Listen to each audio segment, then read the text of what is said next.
کہتے ہیں حضرت ابو الحسن انصاری کے گھر گئے، نبی پاک نے فرمایا بھوک بڑی لگی ہے، کھانا لا۔ کہتے ہیں حضور نے اسے کہا تو اس آدمی کو تو وجد ہی ہو گیا، اس نے کہا میرے اتنے نصیب کہ حضور کا یہ کھانا کھلا۔ آؤ دیکھو دنیا والوں، آج جو سب سے زیادہ عزت والا ہے وہ میرا مہمان بنا ہوا ہے۔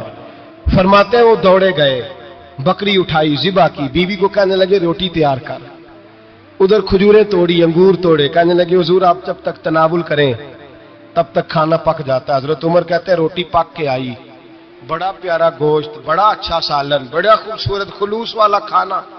فرماتے ہیں میں نے بڑا ہی کھایا۔ نبی پاک نے نہ ایک روٹی لی اور چھوٹی چپاتی، تھوڑا تھوڑا سالن کونوں سے، اور جب نبی پاک نے کھا لیا تو حضور کی آنکھوں میں آنسو آئے۔ حضرت عمر کہنے لگے حضور روئے کیوں؟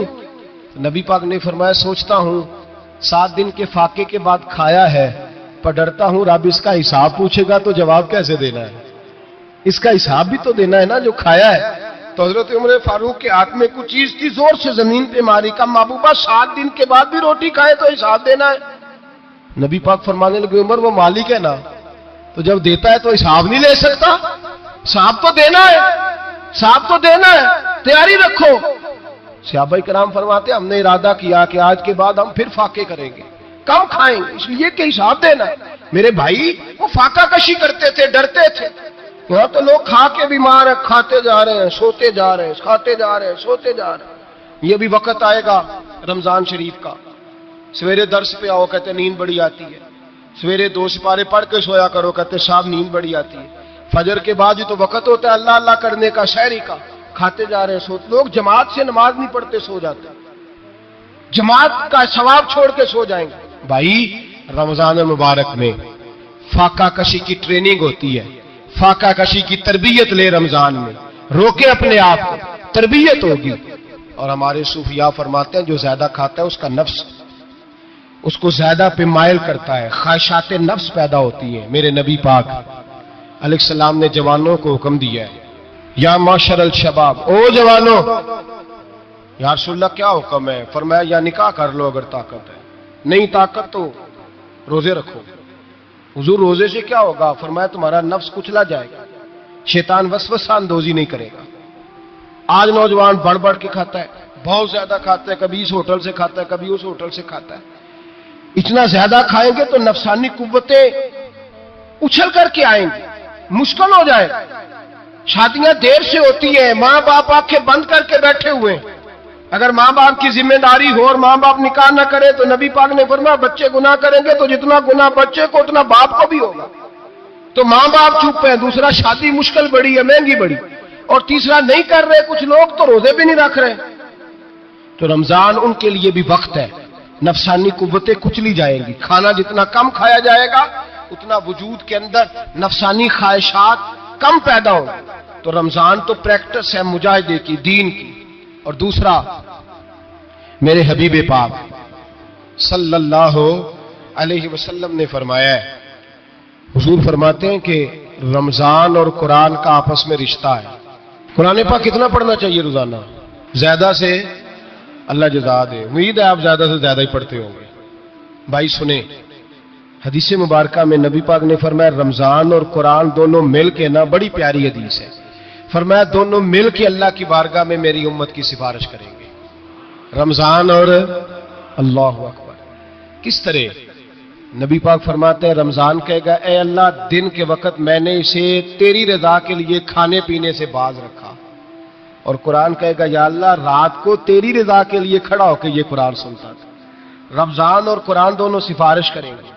ہم نا بڑا کچھ پڑھتے ہیں، سنتے ہیں، سیکھتے ہیں، اب یقین کریں یہ کھاتے بھائی کا بھائی سے اختلاف ہو جائے نا تو وہ 30 سال پرانے کھاتے کھول کے لے آتا ہے، ساری رات ڈھونڈتا ہے کہ میرے پیسے کہاں سے نکلتے ہیں، پڑھ لیتا ہے۔ قرآن پاک کی باری آتی ہے تو نہیں پڑھتے قرآن پاک۔ ابا جی کا ختم ہوتا ہے تو مانگتے پھرتے ہیں، کہتے 2 قرآن پاک 10 قرآن پاک۔ یہ باتیں بتانی نہیں چاہیے، کرنی نہیں چاہیے، لیکن چونکہ تربیت کے لیے بیٹھا ہوں تو کر دیتا ہوں۔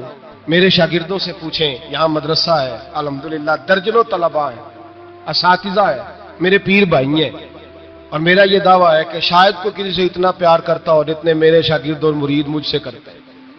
لیکن میں نے کبھی کسی سے نہیں کہا کہ ذرا سورت فاتحہ پڑھ کے دینا، میں نے اپنے ابا جی کو ثواب دینا ہے، پوچھ لیں کسی سے نہیں کبھی کہا، کبھی نہیں میں نے کہا کہ ذرا مجھے تھوڑا سا قرآن پڑھ دے۔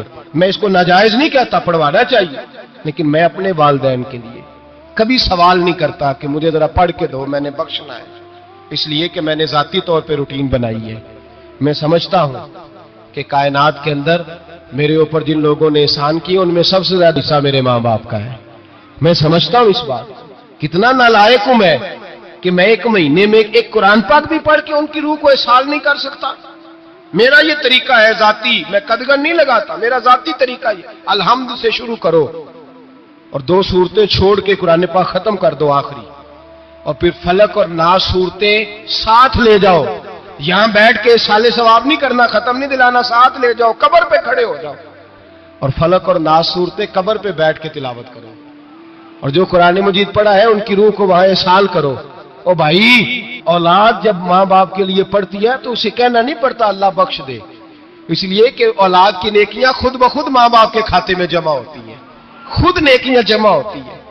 میرے بھائی، تو بچوں سے یہ تو مطالبہ کرتا ہے کہ بیٹا اس سال رمضان المبارک میں میرے لیے ستو ضرور بنانا، فلانی چٹنی ضرور تیار کرنا، یہ کیوں نہیں کہتا بیوی سے کہ ڈشیں کم بنانا، تو بھی بیٹھ کے قرآن پاک پڑھ، میں بھی قرآن پاک پڑھتا ہوں، ادھر آؤ بیٹا یہاں بیٹھ کے تلاوت کرو، میں بھی کرتا ہوں، بیٹی ادھر آؤ بیٹھ کے قرآن پاک پڑھو۔ کتنا وقت لگتا ہے؟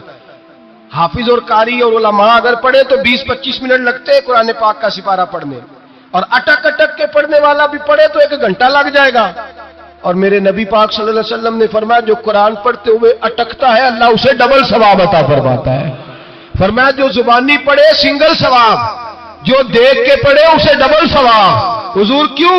فرمایا اس لیے کہ میرا قرآن دیکھنے پہ بھی اللہ ثواب عطا فرماتا ہے، قرآن دیکھنے پہ بھی اللہ ثواب دیتا ہے، دیکھنے کا بھی ثواب۔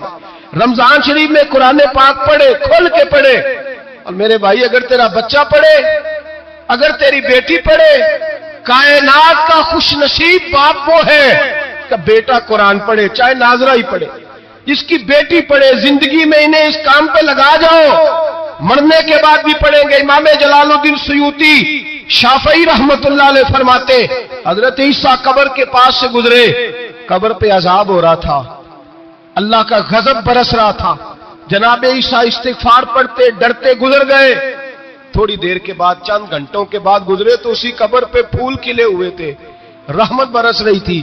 حضرت عیسیٰ علیہ السلام عرض کرنے لگے مولا تو بے نیاز ہے، میری طاقت نہیں تیرے کاموں میں بولنے کی، پر ابھی تو یہاں عذاب ہو رہا تھا، ابھی رحمت برس رہی ہے۔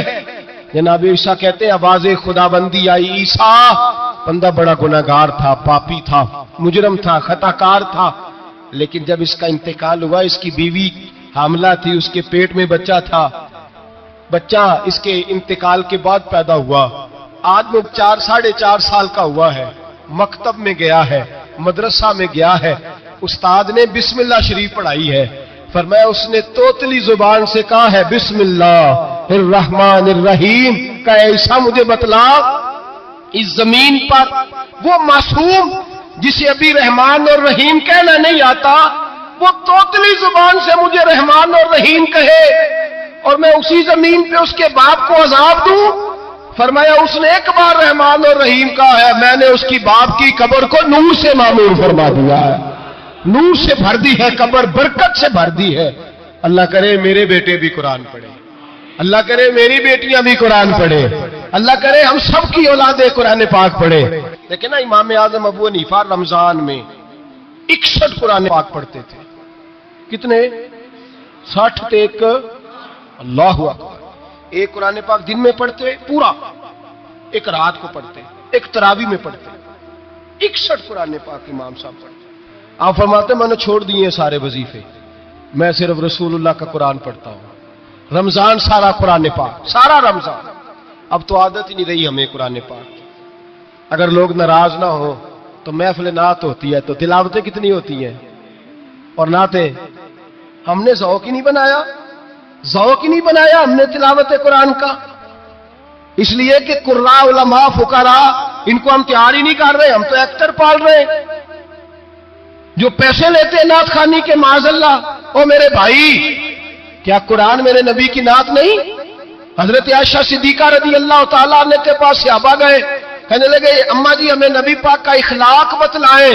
تو اماں جی کہنے لگی جاؤ جا کے قرآن پاک پڑھو. کالا خلقہ القرآن، سارا قرآن میرے نبی کے اخلاق کا انعام ہے. یہ ساری نعت ہے، یہ ساری نعت. اس نعت کو سننے لوگ کیوں نہیں آتے؟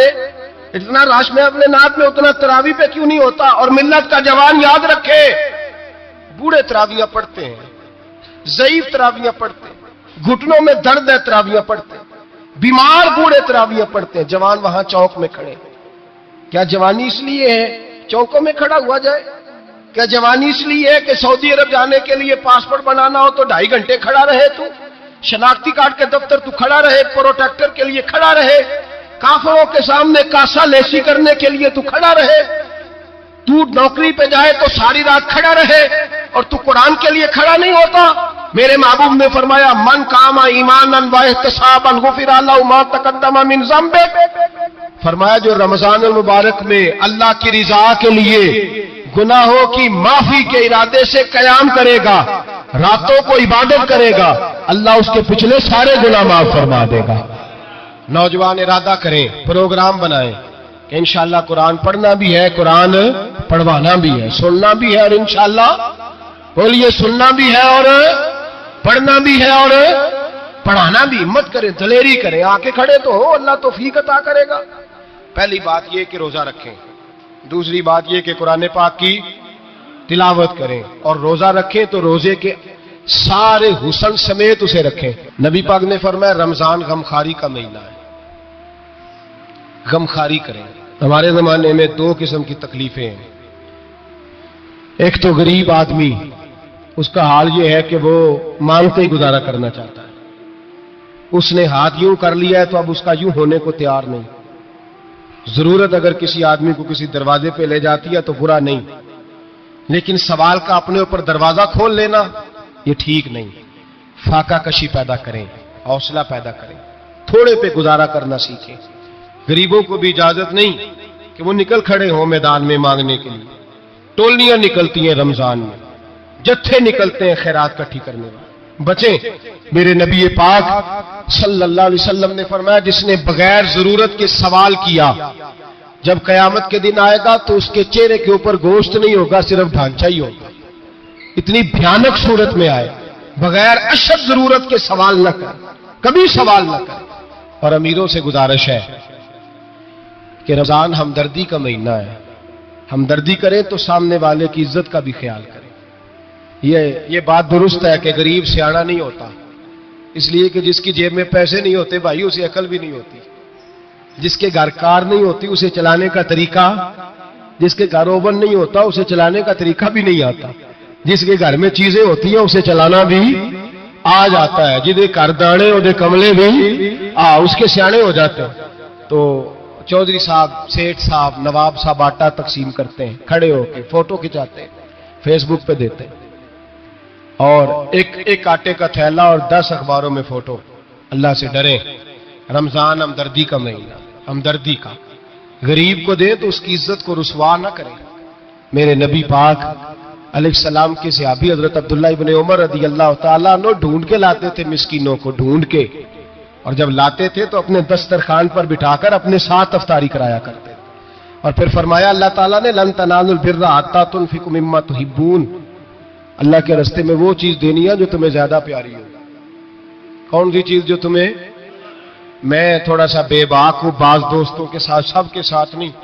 ایک دوست مدرسے میں گھی دینے آئے ایک دفعہ، تو وہ والا گھی دے گئے جو سب سے سستا تھا. تو میں نے کہا مجھے دیانتداری سے بچائے، آپ یہی کھاتے ہیں گھر میں؟ کہنے لگے نہیں. تو میں نے کہا پھر ہم نے بچے مارنے کے لیے تو نہیں نہ رکھے ہوئے، کیا وہ والا گھی اللہ کے راستے میں پیاری چیز دے رہی ہے نا، اس لیے گلے گلے نوٹ لوگ مسجد کے گلے میں ڈال جاتے ہیں، پھٹے ہوئے ڈال جاتے ہیں، کہتے ہیں جوڑ لیں گے مولوی صاحب. اور خدا کے بندے پیاری چیز دینی تھی تو نے، اور تو نے اس کا ترجمہ الٹ کر لیا ہے. سمجھ لے رمضان المبارک میں کسی غریب کی مدد کرنی ہے تو ساتھ اس کی عزت بھی کرنی ہے. نبی پاک علیہ السلام کے دروازے پر جب یہ جملہ ایک ہے لیکن بڑا قیمتی ہے. صحابہ کہتے ہیں جب ہم دروازہ رسول پہ جاتے تھے خیرات بھی ملتی تھی اور عزت بھی ملتی تھی. خود بھیک دے خود ہی کہیں منگتے کا بھلا ہو. خیرات بھی ملتی تھی اور عزت بھی ملتی تھی. نبی پاک ساتھ عزت بھی دیتے تھے, مسکین کو غریب کو دیں اور خیر خائی کریں.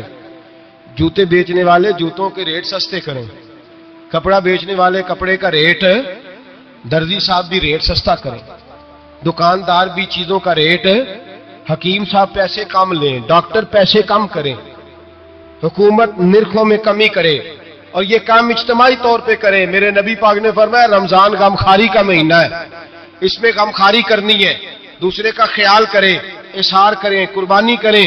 یہاں ہر چیز کا ریٹ بڑھ جاتا ہے رمضان شریف میں. ہر آدمی کہتا ہے میرا سیزن آ گیا ہے, توجہ بڑھائیں, خیال کریں, غمخواری کا مہینہ ہے.